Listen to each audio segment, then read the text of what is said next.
Right, okay. Now what I want us to cover in this short presentation is an understanding of income elasticity of demand. Again, the definition of this starts with the word responsiveness. In this case, we're measuring the responsiveness of demand to a change in income. In other words, how much demand for a product changes as income levels change. This time, the equation would be percentage change in demand over percentage change in income. Okay. Now, this time, what the equation will generate: positive numbers, minus numbers. Positive number will show you normal goods. Minus number will show you inferior goods. So a normal good is as income increases, demand for a product will increase. Inferior good, as income increases, demand for the product will decrease. So clearly for a normal good it means that as people earn less money, their demand for the product will fall. For an inferior good, they earn less money, they will buy more of it. Now let me just talk about the numbers of these. If the number comes out from the equation of 0 to plus 1, I would regard this as weak normal goods.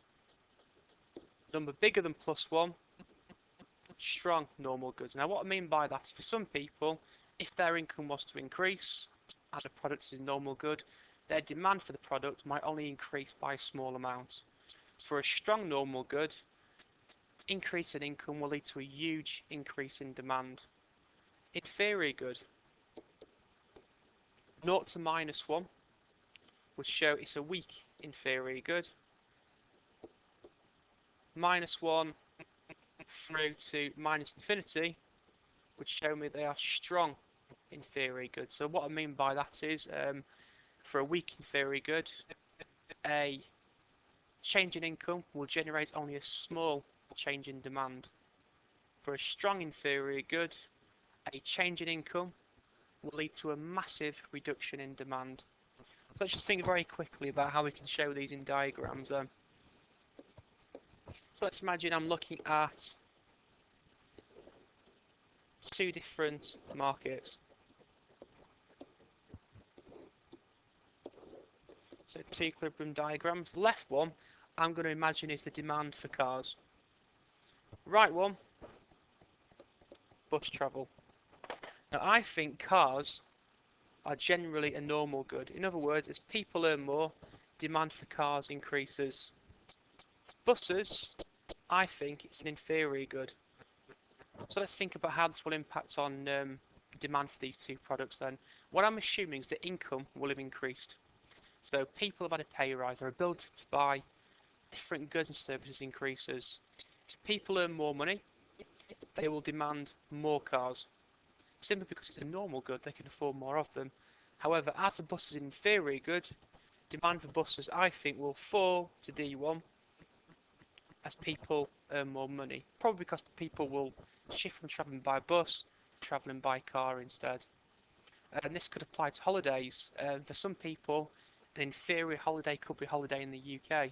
That means as they earn more money, they might demand more normal holidays, a normal good holiday such as travelling abroad. How much demand shifts, so this example with cars to D1 will depend on how strong for normal goods this product is. For some people, an increase in income will not generate a significant change in demand. As I said before, I don't like spending money on clothes. So for me, clothes are probably a weak normal good. As my income increases, demand will only increase by a small amount for this particular product. Again, if you've mastered these basic facts, you should now have a decent grasp of income elasticity of demand.